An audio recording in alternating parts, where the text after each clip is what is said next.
Hello guys, আমি Dipankar, FTI Dipankar Maiti আপনাদের কাছে চলে এসেছি নতুন একটি ব্লগ নিয়ে, জামাই ষষ্ঠীর ব্লগ। ভাগনাকে আনতে ওরা চলে এসছে। আমরা প্রায় বাড়ির সামনাসামনি, একদম বাড়ির রাস্তায় যাকে বলা যায় পৌঁছে গেছি। বাড়ির রাস্তাতেই আছি। তো এখন আসছি বাড়ির সামনাসামনি, একদম বাড়িতেই, মানে বলতে গেলে প্রবেশ করছি এখন। অনুষ্ঠান রয়েছে বাড়িতে, যে জামাই ষষ্ঠী উপলক্ষে ওরা আসছে। তো যা গরম, সবাই ঘেমে একদম একাকার। আমারও অবস্থা শেষ, প্রচুর গরম। একটু কোনো মানে কি বলবো, ঠান্ডা ওয়েদার নেই, প্রচুর রোদ্দুরও বেরিয়েছে। এসছে সবাই। এখন মা পুরো একদম রেডি সব কিছু নিয়ে। এই টিফিন তারপর ওই যাকে বলা যায় অনুষ্ঠান যেটা হবে, সব কিছু সিমাই, ঘুগনি, বাট সব কিছু রেডি করেছে সবার জন্য।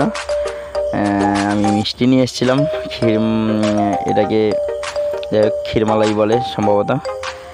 ওটা নিয়ে এসেছিলাম জামাইয়ের জন্য, সবার জন্যই এনেছি, সবার জন্য। বাট এখন দেওয়া হবে।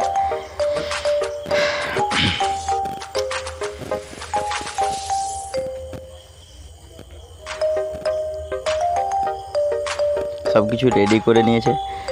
মা এবার এসছে। জামাই ষষ্ঠীর যে ফোঁটা, ওটা অনুষ্ঠানটা আমাদের শুরু হয়েছে এবার। আমার ছেলে, ভাগনা সবাই একদম ফোন নিয়ে ব্যস্ত, ওরা বাচ্চারা।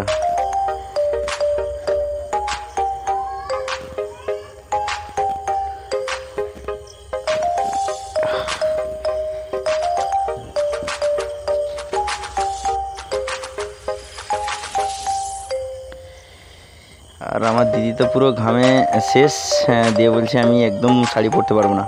ব্যাস, দিয়ে ঘামে যা অবস্থা, সরোবর একদম, প্রচণ্ড গরম। আচ্ছা, আমাদের বাড়ি, নতুন বাড়ি তৈরি হচ্ছিল, মানে তৈরি হচ্ছে, কমপ্লিট হয়ে গেছে প্রায়। বাড়ি করা এখনও মাজা, বাট আর কিছু যেগুলো বাদবাকি কাজ এখনও হয়নি, ওগুলো চলছে, ধীরে ধীরে হবে। এটা আমাদেরই বাড়ি।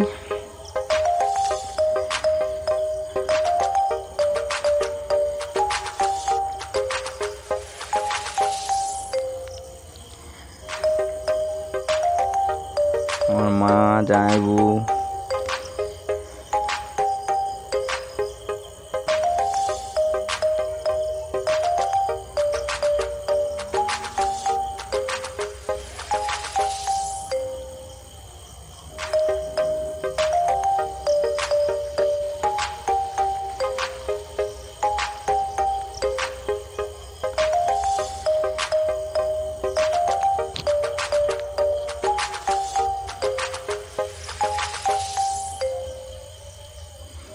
এটা বরণ পর্ব হয়, বরণ করছে আমার মা। এবার এই সাইডে তোমাদের বৌদি ভাই এখন শাঁখ বাজাচ্ছে, দেখো না, বাজাতে পারছে না ঠিক মতো, বলছে কি অসুবিধা হচ্ছে শাঁখ বাজাতে। আমার দিদি, তোমার বৌদি ভাই বলছে না, লজ্জা লাগছে, চলে যাচ্ছে সে। এখন মা এবার টিফিন খাওয়ানো হবে, সবাই খাবে টিফিন।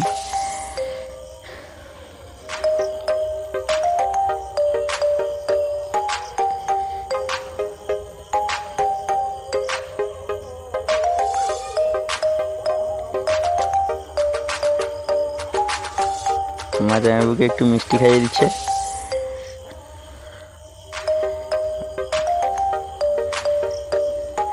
জামাইবাবু বলছে পাস আর খাবো না, আমি খেয়ে নেবো।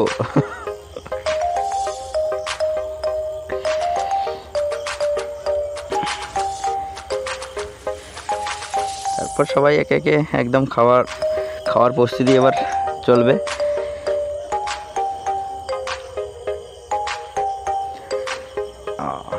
এবার বিরিয়ানি খাওয়া, দুপুরের আমাদের যে খাওয়ার বিরিয়ানি আমি তৈরি করেছিলাম, নিজের হাতেই তৈরি করেছি বিরিয়ানি।